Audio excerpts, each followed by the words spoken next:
జన సైనికులు నాకు ఫోన్ చేసి ఈరోజు మధ్యాహ్నం 3:30 నాకు ఫోన్ చేసి వార్నింగ్ ఇచ్చారు. ఒకడే అతని పేరు విజయ్ రత్న సంథింగ్ ఏదో పడింది. ఆ నంబర్ కూడా మీకు డిస్ప్లే మీద ఇచ్చాను. ఇతను నాకు కాల్ చేసి ఏమంటున్నాడంటే, అభినయ్ దర్శన్ ఇన్స్టాగ్రామ్లో వీడియో పెట్టావు, మేమందరం ఫిక్స్ అయిపోయాం, నువ్వు ఎక్కడున్నావు, నీ అడ్రస్ చెప్పు, నువ్వు విజయవాడలో ఉన్నావా, గుంటూరులో ఉన్నావా, ఎక్కడున్నావు మాకు తెలిసిపోతుంది, నువ్వే నీ అడ్రస్ చెప్పు, మేమందరం ఫిక్స్ అయిపోయాం, మేమందరూ నీ దగ్గర రావటానికి అని ఇండైరెక్ట్ వార్నింగ్ ఇండికేషన్ ఇస్తున్నాడు. అంటే జన సైనికులం మేమంతా కూడా నిన్ను చంపడానికి కొట్టడానికి డిసైడ్ అయిపోయామన్నట్టుగా ఈ వ్యక్తి మాట్లాడుతున్నాడు. ఇప్పుడు నాకు అర్థం కాని విషయం ఏంటంటే, ఈ జన సైనికులా వీళ్ళు రౌడీలా అని నాకు అర్థం కావట్లా. ఇప్పుడు మన డిప్యూటీ సీఎం గారిని, ఉప ముఖ్యమంత్రి గారిని అన్యాయంగా, వ్యర్థంగా, అనవసరమైన వ్యాఖ్యలు చేసి ఆయనని వ్యక్తిగతంగా దూషిస్తే మీరు ఎవరి మీదకైనా వెళ్ళండి, కొట్టండి, రౌడిజం చేయండి, చంపండి, ఏమైనా చేసుకోండి. అరే మేము మామూలుగా ప్రశ్నిస్తుంటే, ప్రజాస్వామ్యంలో ఉన్నాం మేము ప్రశ్నిస్తే మీకు ఎందుకు కోపం వస్తుంది, మీరు ఎందుకు కొడతామంటారు, మీరు ఎందుకు బెదిరిస్తారు, అసలు నా అడ్రస్ మీకు ఎందుకు కావాలి, నాకు అర్థం కావట్లేదు.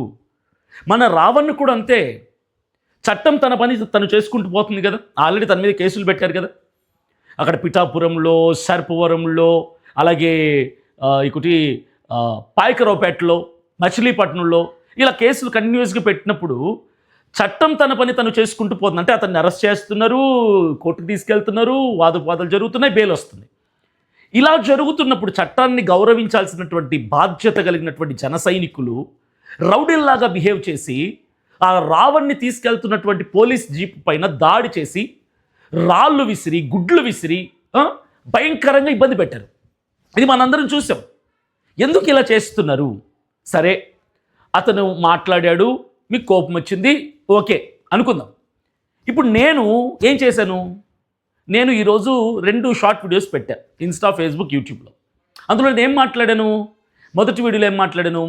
సార్, పవన్ కళ్యాణ్ గారు ప్రజలు మిమ్మల్ని ఎన్నుకున్నారు సార్, ఓట్లేసి గెలిపించి అధికారం ఇచ్చారు సార్, మీరు ప్రజల సమస్యల్ని పట్టించుకోకుండా ఇట్లాంటి చిన్న చిన్న యూట్యూబర్ల మీద మీ పంజా విసురుతున్నారు, కక్ష సాధింపు చర్యలు చేస్తున్నారు, మీ స్థాయికి ఇది కరెక్ట్ కాదు సార్, జనము, ప్రజలు, రాష్ట్రం అంతా గమనిస్తుంది, మిమ్మల్ని ఎలా గెలిపిస్తారు నెక్స్ట్ టైం, ఇక మీరు ఎమ్మెల్యే ఎవరు, ఇక మీరు ఈ హోదాకి మరలా మీరు రారు అని నేను మాట్లాడాను. అరే, ప్రజాస్వామ్యంలో ఉన్న వ్యక్తిగా నా ఆలోచనని, నా వ్యూని నేను షేర్ చేసుకున్నాను. ఇది తప్పు కాదు. నేను పవన్ కళ్యాణ్ గారిని వ్యక్తిగతంగా విమర్శించలేదు, దూషించలేదు. జరుగుతుంది చెప్పాను, రాష్ట్రంలో జరుగుతుంది, ప్రజలు ఏమనుకుంటున్నారు, సమాజం ఏమనుకుంటుంది అని చెప్పాను. అది ఒక వీడియో. నెక్స్ట్ మధ్యాహ్నం ఇంకో వీడియో పెట్టాను, ఇంకో షార్ట్ వీడియో పెట్టాను. అందులో ఏం మాట్లాడానంటే, ప్రశ్నిస్తే జైలుకే అని పెట్టాను. ఎందుకంటే ఇప్పుడు రావణ్ చేసింది అదే కదా. ప్రశ్నించాడు కాబట్టి పాపం ఉపా కేసు పెట్టి అతను రిమాండ్ చేశారు నెల్లూరులో. ప్రశ్నించినందుకే దేశద్రోహి అన్న ముద్ర వేశారు, ప్రశ్నించినందుకే రాజద్రోహి అన్న ముద్ర వేశారు. ఒకవేళ అతను ప్రశ్నించడమే తప్పు అయితే జైలుకు పంపించారు కదా. కాబట్టి ఎవరు ప్రశ్నించద్దండి, ఎవరైనా ప్రశ్నించాలనుకుంటే జైలుకి వెళ్ళటానికి కూడా సిద్ధపడిపోండి, అలాంటప్పుడే ప్రశ్నించండి, భయపడేలాగైతే ప్రశ్నించొద్దు అని చెప్పారు. ఇక్కడ కూడా పవన్ కళ్యాణ్ గారు నేను వ్యక్తిగతంగా దూషించలేదు, ఆయన క్యారెక్టర్ అసెస్మెంట్ చేయలేదు. ఇప్పుడు జన సైనికులు ఎవరైతే ఇన్స్టాలో, ఫేస్బుక్లో, యూట్యూబ్లో వీడియోస్ చూస్తున్నారో నేను మాట్లాడినవి, నా తప్పు ఏమీ లేదు కదా. అరే, నా అడ్రస్ ఎందుకులే మీకు? ఏం ఫిక్స్ అయ్యారు మీరు? నన్ను కొట్టడానికా, చంపడానికా? అంటే ప్రజాస్వామ్యంలో మేము లేవనుకుంటున్నారేంటి? మేము భారతదేశానికి సంబంధించిన వాళ్ళని కాదనుకుంటున్నారా? లేదంటే ఏ పాకిస్తాన్కో, ఏ అస్సాంకో చెందిన వాళ్ళం అనుకుంటున్నారా మేము? అంటే మాట్లాడడానికి కూడా మా హక్కు లేదా ఇక? అరే, ఓట్లేసి డిప్యూటీ సీఎం గారిని గెలిపించామరా మేము, ఓట్లేసిన వాళ్ళు మేము కూడా ఉన్నాం. ఆయన పాలన సరిగా లేనప్పుడు we have that right to question who ever it is. నా అడ్రస్ కావాలట, నన్ను కొట్టడానికి ఫిక్స్ అయిపోయారట, 2-3 రోజుల్లో కనుక్కొని నా ఆఫీస్కి వస్తారట, గుంటూరులో కానీ విజయవాడలో కానీ. రండి, నా నంబర్ ఉంది కదా మీ దగ్గర, కనుక్కొని రండి, వచ్చి ఏం చేస్తారు చేయండి రా. నేను ఈ పర్టికులర్ నంబర్ నుంచి నాకు ఎవడైతే బెదిరింపు కాల్ చేశాడో, మేము ఫిక్స్ అయిపోయాం నిన్ను కొట్టడానికి చంపడానికి అన్నాడో, వీడి మీద ఖచ్చితంగా కేసు ఫైల్ చేస్తాం. ఎందుకంటే లాస్ట్ టైం నాకు జరిగినటువంటి దాడి ఆ ఇష్యూలో అంతకుముందు కంటిన్యూస్గా ఒకడు 3-4 సార్లు ఫోన్ చేసి ఇట్లాగే బెదిరిస్తే నేను ఇట్లా వీడియోలో మాట్లాడాను తప్ప వాడి మీద కేసు కట్టలా. దాన్ని చాలామంది తప్పు పట్టారు. వాడి మీద నువ్వు ఎందుకు కేసు పెట్టలేదు, ఎందుకు కేసు పెట్టలేదు. ఇప్పుడు లైట్ తీసుకోండి. ఖచ్చితంగా ఈ నంబర్ నుంచి ఎవడైతే నన్ను బెదిరించాడో ఈ కాల్ రికార్డింగ్ చేశాను, ఈ నంబర్ని తీసుకెళ్ళి పోలీస్ స్టేషన్లో పెట్టి సార్ కేసు కట్టండి అని చెప్పి ఖచ్చితంగా అడుగుతాను.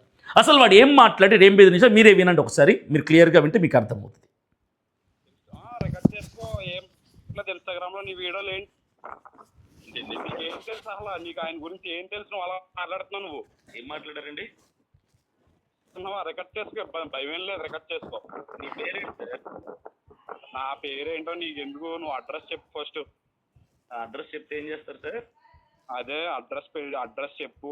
నేను ఇందాక మీ ఆఫీస్ నెంబర్ అంట ఫోన్ చేశాను, అడ్రస్ చెప్పమంటే చెప్పట్లేదు. మీ పేరేంటో చెప్పండి సార్. మీ పేరు చెప్పకుండా అడ్రస్ చెప్పమంటే ఎలా చెప్తారు సార్? మీ పేరు చెప్పు. నువ్వు ఫస్ట్ నువ్వు అడ్రస్ చెప్పు. మీ పేరు చెప్పండి సార్, తర్వాత అడ్రస్ చెప్పు. నా పేరు చెప్పను, ఫస్ట్ నువ్వు అడ్రస్ చెప్పు. డైరెక్ట్ ఫోన్ ఎందుకు చేశారు సార్ చెప్పండి? అదే సార్ పేరు కాదు, నువ్వు డైరెక్ట్ కలుద్దాం. డైరెక్ట్ కలుస్తాం కదా. పేరు పెట్టలేదా మీ అమ్మ బాబు మీకు? పేరు పెట్టి మాటలు జాగ్రత్తగా రాని. అదవుతుందా? నేను నీకైనా మాట్లాడానా? అమ్మ బాబులు కట్టను మాటలు మంచిగా రాని. మీ పేరు అడుగుతున్నాను సార్. మంచిగా అయ్యో ఫస్ట్ చెప్తాను కదా, నువ్వు మంచిగా మాట్లాడు. నా అడ్రస్ చెప్తాను, నువ్వు మంచిగా మాట్లాడు. మీ అమ్మగారు నాన్నగారు అంటే ఒకలా ఉంటుంది, అమ్మ బాబులు అంటే ఒకటి సార్. సరే చెప్పండి సార్. అదే నువ్వు అడ్రస్ చెప్పు. మేము ఆల్రెడీ మొత్తం ఇక్కడ ఫిక్స్ అయ్యి ఉన్నాం, విజయవాడ గుంటూరు దగ్గర అని చెప్పేసి అన్నాడు. మీ ఆఫీస్ లో చెప్పండి సార్.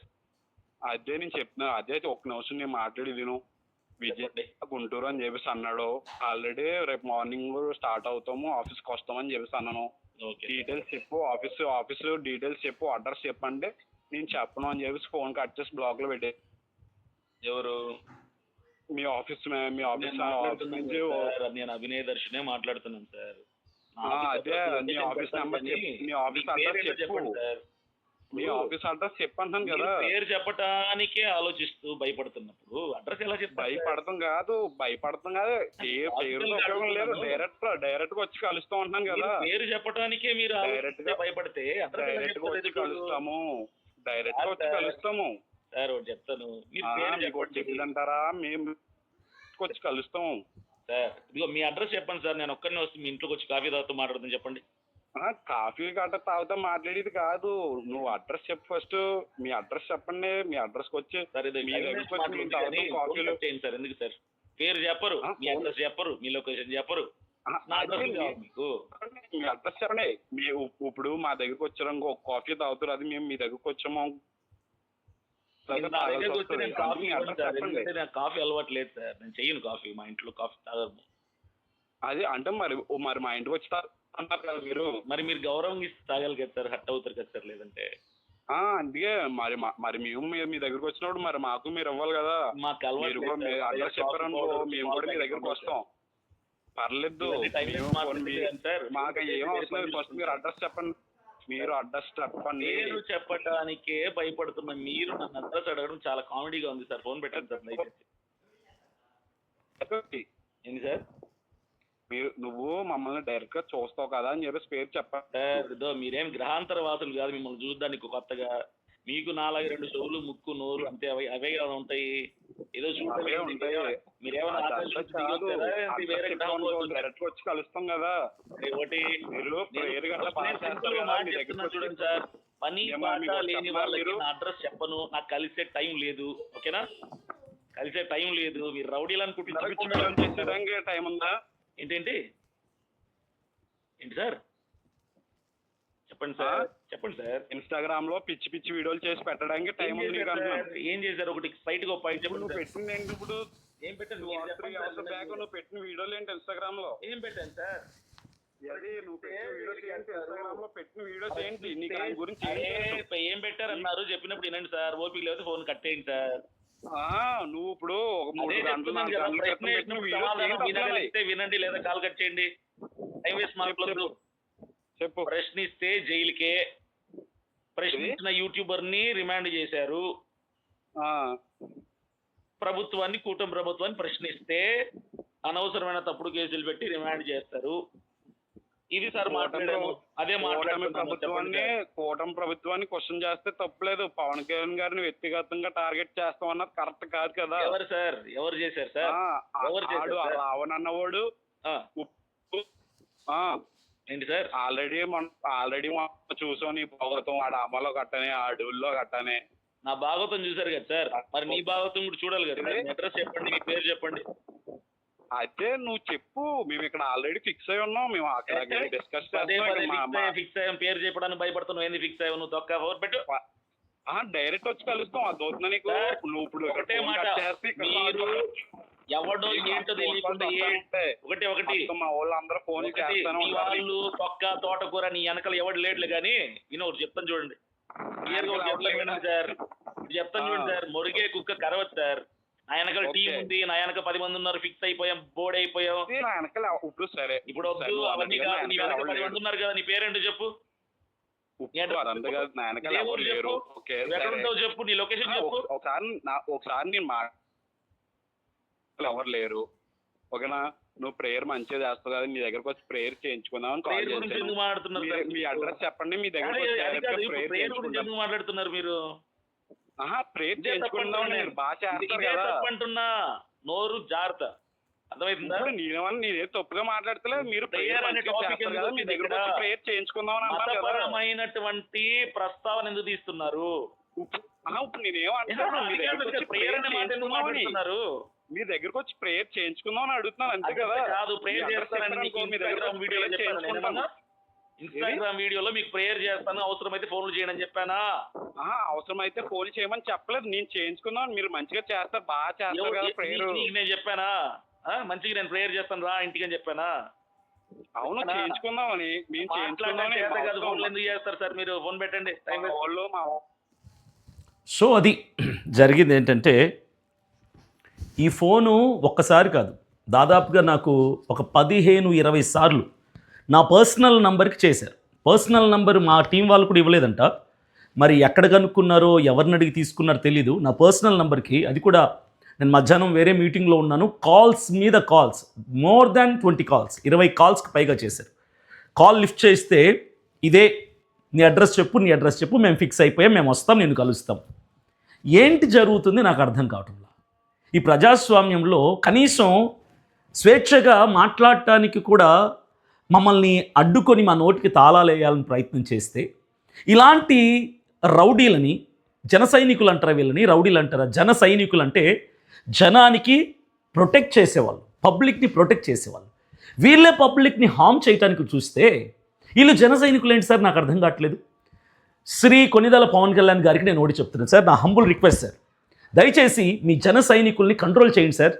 ఎవడి మీద పడితే వాడి మీద పడిపోతున్నారు, ఎవడిని అంటే వాడిని కొట్టాలని ఫిక్స్ అయిపోతున్నారంట. మిమ్మల్ని వ్యక్తిగతంగా మాట్లాడిన వాళ్ళని కొడుతున్నారంటే అది ఒక లెక్క, దానికి అర్థం ఉంటుంది, అది వేరు. ఇప్పుడు నేను మిమ్మల్ని పవన్ కళ్యాణ్ గారు నేను ఎప్పుడు ఏం మాట్లాడలేదు, మాట్లాడను కూడా. నేను ఎప్పుడు అన్పార్లమెంటరీ వర్డ్స్ని వాడను, కొడకల్లారా అని, అది అని, ఇదని నేను వాడను. నేను ఎప్పుడు ఎవరిని మాట్లాడినా సార్ సార్ అంటూ సంబోధిస్తూ ప్లూరల్ వర్డ్నే వాడతాను తప్ప ఏకవచనాన్ని కూడా నేను ఎప్పుడు వాడను. హోమ్ మినిస్టర్ అయినా, డిప్యూటీ సీఎం అయినా, సీఎం గారైనా, ఇంకొకరైనా ఎవరైనా కూడా, పని వాళ్ళని కూలర్ని కూడా నేను మీరు అని పలుకుతాను. ఏకవచనం వాడను. నేను గౌరవిస్తాను. అన్పార్లమెంటరీ వర్డ్స్ నేను వాడను. నా అడ్రస్ ఎందుకు, నా మీదకి ఎందుకు వస్తున్నారు ఇలా నాకు అర్థం కావట్లా. అంటే వస్తున్నారని నేనేం భయపడటం లేదు. ఈ జన సైనికుల పరిస్థితి ఏంటా? ఇది రౌడీజం నేర్చుకున్నారా, రౌడీజం ట్రైనింగ్ ఇచ్చారు వీళ్ళకి అర్థం కావట్లా. సో ఖచ్చితంగా ఈ నంబర్కి మీరు అవసరమైతే కాల్ చేయండి. ఈ నంబర్ గల వ్యక్తి పైన నేను ఖచ్చితంగా కేసు పెడతాను. ఈరోజే ఖచ్చితంగా కేసు పెడతాను. నేను ఉన్న ఊళ్ళోనే పోలీస్ స్టేషన్కి వెళ్ళి ఈవినింగ్ ఇప్పుడే కేసు పెట్టబోతున్నాను. సో ఎవరైనా మరలా చెప్తున్నా, ప్రశ్నించాలి అనుకుంటే ధైర్యంగా ప్రశ్నించండి. బెదిరింపు కాల్స్ వస్తాయి, కేసులు పెడతారు, నాన్ బెయిలబుల్ కేసులు పెట్టి, అక్రమ కేసులు పెట్టి రిమాండ్ చేస్తారు. బెయిల్ వస్తే మరలా బెయిల్ రాకుండా కేసులు పెడతారు. ఏదేమైనా ప్రశ్నించడానికి ధైర్యం ఉండాలి, అన్నిటికీ తెగించి ఉండాలి. ఇలాంటి పనికి మాలిన వెధవలు బెదిరించడానికి కాల్స్ చేస్తారు. అప్పుడు కూడా భయపడద్దు, భయపడాల్సిన అవసరమే లేదు. మనం ప్రజాస్వామ్యంలో ఉన్నాం, మనం ఎవరికి తల వంచాల్సిన పని లేదు. మనం న్యాయంగా ఉన్నంత వరకు, ఎవరిని క్యారెక్టర్ అసాసినేట్ చేయనంత వరకు, ఎవరిని అన్పార్లమెంటరీ వర్డ్స్ వాడనంత వరకు మనం నీతిగా ప్రశ్నిస్తున్నట్టే. నీతిగా, నిజాయితీగా, చట్టపరంగా కాన్స్టిట్యూషన్ మనకిచ్చిన రైట్ని బట్టి క్వశ్చన్ చేసేవాడు ఎవరికి భయపడాల్సిన పని లేదు, తల వంచాల్సిన పని లేదు, వెనకడుగు వేయాల్సిన పని లేదు. అభినయ్ దర్శన్ కూడా ఎవరికి భయపడ్డు